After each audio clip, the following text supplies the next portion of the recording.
우리는 모두 사랑과 연결을 갈망합니다. 인간의 근본적인 욕구이죠. 태어나는 순간부터 우리의 초기 관계, 특히 양육자와의 관계는 사랑에 대한 이해를 형성합니다. 이것이 애착 이론의 핵심입니다. 마치 건축 설계도처럼 말이죠. 이러한 초기 경험은 우리가 평생 관계를 맺는 방식에 대한 청사진을 만듭니다. 안정적인 애착이 이상적입니다. 양육자가 지속적으로 사랑을 주고 잘 반응할 때 발달합니다. 아이는 안전하고 안정감을 느끼며 자신의 필요가 충족될 것임을 압니다. 이러한 안정감은 내면화됩니다. 어른이 되면 이러한 사람들은 건강하고 안정적인 관계를 맺는 경향이 있습니다. 친밀감에 편안함을 느끼고 버려지는 것에 대한 두려움이 없습니다. 그러나 청사진의 결함이 있으면 어떻게 될까요? 초기 관계가 불일치, 방치 또는 학대로 얼룩졌다면 어떨까요? 바로 여기서 문제가 발생할 수 있습니다. 이러한 경험은 불안정한 애착 유형으로 이어져 사랑과 관계의 복잡한 세계를 헤쳐나가는 것을 훨씬 더 어렵게 만들 수 있습니다. 불안정 애착은 집의 기초에 생긴 균열과 같습니다.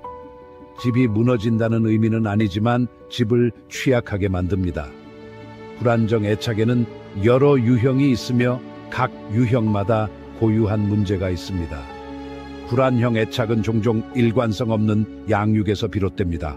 어떤 때는 사랑스럽고 세심하지만 어떤 때는 withdrawn 하거나 무관심한 부모를 상상해 보세요.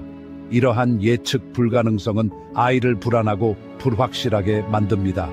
그들은 사랑을 갈망하지만 끊임없이 그것을 잃을까봐 두려워합니다. 반면에 회피형 애착은 감정적으로 무관심하거나 거부하는 양육자로 인해 발생할 수 있습니다. 아이는 더 이상의 거부를 피하기 위해 자신의 필요와 감정을 억누르는 법을 배웁니다. 그들은 자립하게 되지만 그 대가를 치르게 됩니다. 친밀감은 어려운 일이 됩니다.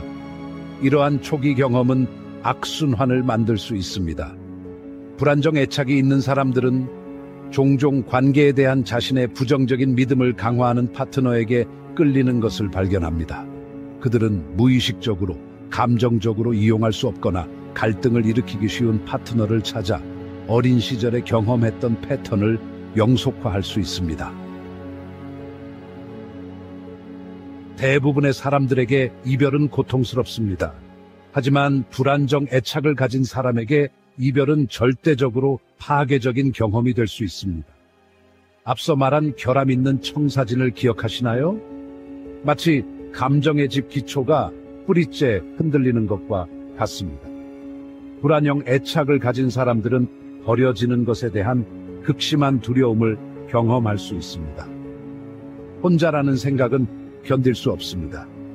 그들은 집착하게 되고 어떤 대가를 치르더라도 관계를 회복하기 위해 필사적이 될 수 있습니다. 회피형 사람들은 무관심하거나 무심한 척 보일 수 있지만 이것은 종종 방어 기제입니다.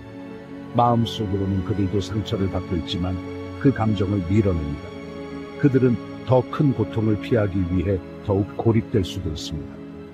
이별의 고통은 깊이 자리 잡은 불안감을 자극할 수 있습니다.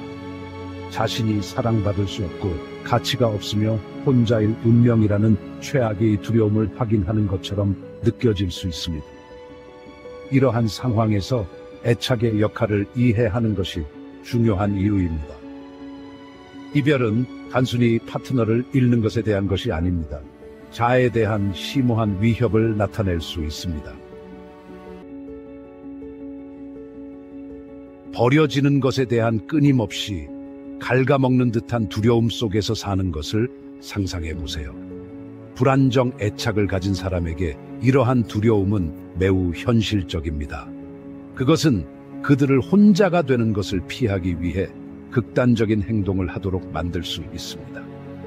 관계가 끝나면 이러한 두려움은 더욱 심해집니다. 그들은 전 애인에게 매달려 변화를 약속하거나 다시 사귀기 위해 무엇이든 할 수 있다고 말할 수 있습니다. 그들은 연결 상태를 유지하려는 필사적인 욕구 때문에 스토킹, 사이버 스토킹 또는 다른 형태의 괴롭힘에 의존할 수 있습니다. 이것은 사랑에 관한 것이 아니라 통제에 관한 것입니다. 그들은 참을 수 없는 불안감을 완화하기 위해 전 애인의 행동을 통제하려는 것입니다.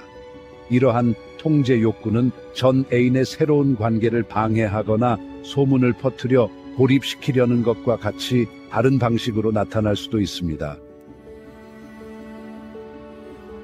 가장 극단적인 경우, 불안정, 애착, 버려지는 것에 대한 두려움, 통제 욕구가 뒤섞인 이 독성 칵테일은 비극적인 결과를 초래하여 폭력, 심지어 살인으로 이어질 수 있습니다.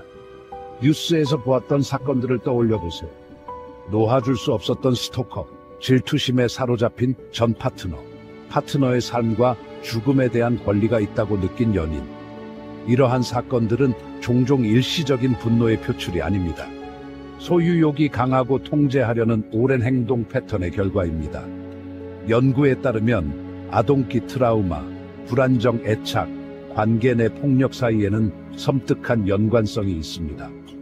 한 연구에 따르면 아동 학대나 방치를 경험한 사람들은 연인에게 스토킹이나 폭력을 행사할 가능성이 훨씬 더 높았습니다.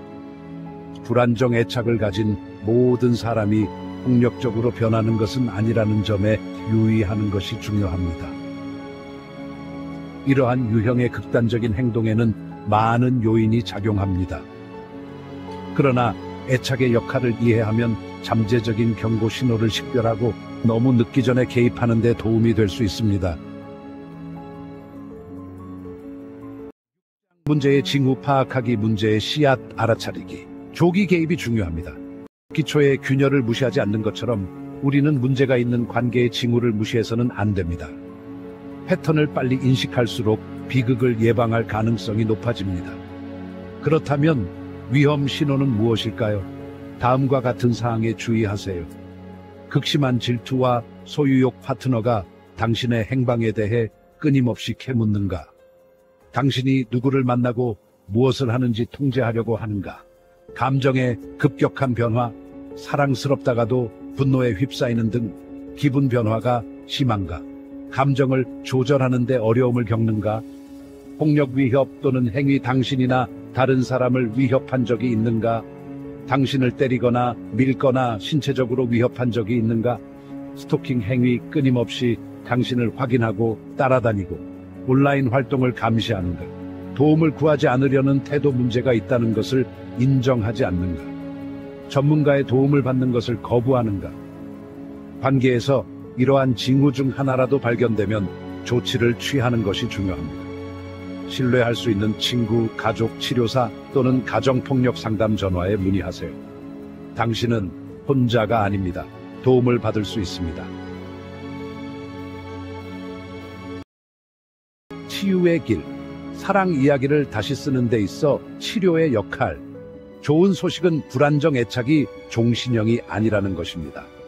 과거의 상처를 치유하고 더 건강하고 만족스러운 관계를 구축하는 것이 가능합니다. 치료는 이 과정에서 중요한 역할을 할 수 있습니다. 치료는 애착 유형을 형성한 초기 경험을 탐구할 수 있는 안전하고 지지적인 공간을 제공합니다. 치료는 다음과 같은 데 도움이 될 수 있습니다. 불안감의 근원 이해하기, 과거가 현재에 어떤 영향을 미치고 있는지 이해하는 것은 치유를 향한 중요한 단계입니다. 무정적인 신념에 도전하기. 치료는 자신과 관계에 대해 깊이 뿌리박힌 믿음을 식별하고 도전하는 데 도움이 될 수 있으며 이는 당신을 좌절하게 만들 수 있습니다. 더 건강한 대처 메커니즘 개발하기, 감정을 관리하고 필요한 것을 효과적으로 전달하고 관계에서 건강한 경계를 설정하는 방법을 배우세요. 치료는 특히 불안정 애착의 결과로 어려움을 겪고 있는 커플에게 도움이 될 수 있습니다. 두 파트너가 자신의 애착 유형과 관계에서 갈등에 어떻게 기여할 수 있는지 이해하는 데 도움이 될 수 있습니다. 실연 후 힘찾기, 안전한 미래 구축하기. 이별 후 치유는 하룻밤 사이에 일어나는 사건이 아니라 과정입니다. 시간, 자기 연민, 그리고 내면의 일을 기꺼이 하려는 의지가 필요합니다. 치유 과정을 헤쳐나가고 더 안전한 미래를 구축하는 데 도움이 되는 몇 가지 팁은 다음과 같습니다. 슬픔을 인정하세요. 감정을 억누르려고 하지 마세요. 고통, 슬픔, 분노를 느껴보세요. 이 모든 것이 치유 과정의 일부입니다. 자기 관리에 집중하세요. 마음, 몸, 정신을 살찌우는 활동을 위한 시간을 내세요. 건강하게 먹고 운동하고 충분한 수면을 취하고 좋아하는 취미를 즐기세요. 지지 시스템을 재건하세요. 격려와 이해를 제공할 수 있는 사랑스럽고 지지적인 사람들로 자신을 둘러싸세요. 건강한 경계를 설정하세요. 에너지를 고갈시키거나 행복을 훼손하는 사람과 상황에 대해 아니라고 말하는 법을 배우세요. 자기 연민을 실천하세요. 자신에게 친절하고 인내심을 가지세요. 치유에는 시간이 걸립니다. 당신은 사랑과 행복을 누릴 자격이 있다는 것을 기억하세요. 이별은 엄청나게 고통스러울 수 있지만 성장의 기회가 될 수도 있습니다. 이 경험을 자신의 필요, 파트너에게 진정으로 원하는 것이 무엇인지에 대해 더 많이 배우는 기회로 삼으세요. 도움을 구해야 할 때 혼자 고통받을 필요는 없습니다. 이별에 대처하는데 어려움을 겪고 있거나 관계에서 불안정 애착 패턴을 인식하는 경우 혼자 이겨내려고 하지 마세요. 전문가의 도움을 구하는 것은 약함이 아니라 강함의 표시입니다. 치료사는 다음을 위해 필요한 도구와 지원을 제공할 수 있습니다. 강렬한 감정 관리하기, 불안, 우울증, 분노를 다루기 위한 건강한 대처 메커니즘을 배우세요. 과거의 트라우마 치유하기, 불안정 애착을 유발할 수 있는 트라우마적 경험을 처리하고 통합하세요. 더 건강한 관계, 패턴 개발하기, 파괴적인 순환에서 벗어나 더 만족스럽고 사랑스러운 관계를 만드세요. 건강하고 안전한 방식으로 사랑과 연결을 경험할 자격이 있다는 것을 기억하세요.